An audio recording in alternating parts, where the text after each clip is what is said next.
Ancaman Citra Kirana jika Rezky Aditya ketahuan selingkuh. Heboh sosok W ngaku dihamili sang aktor.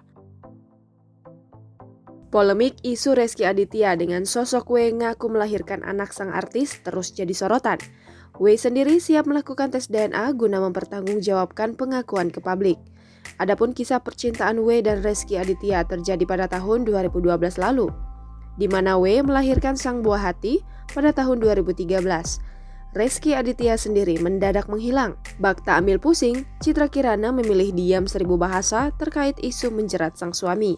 Namun jauh sebelum masalah ini mencuat, rupanya Citra Kirana sudah beri ultimatum pada Rezky Aditya. Dilansir dari vlog YouTube Vena Melinda Official, Citra Kirana dan Rezky Aditya sempat ditanya soal perselingkuhan. Berbeda dari Rezky Aditya, Citra Kirana mengatakan dirinya tak bisa memaafkan segala bentuk perselingkuhan, termasuk berbalas pesan dengan lawan jenis di belakang pasangannya sendiri. Bahkan dengan tegas ia mengaku bakal memilih cerai jika pasangannya ketahuan mendua. Sembari melirik Rezky Aditya, mantan kekasih Ali Syakib itu pun lantas memberikan ancaman. Sebelumnya, jagat dunia maya dihebohkan dengan kemunculan wanita berinisial W yang mengaku memiliki anak dari Rezky. Namun sampai saat ini, W sendiri masih tak mau muncul ke depan publik untuk mengungkap identitasnya.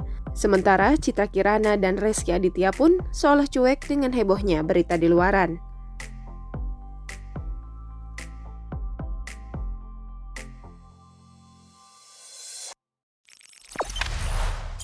Jangan lupa subscribe, share, komen, dan like ya!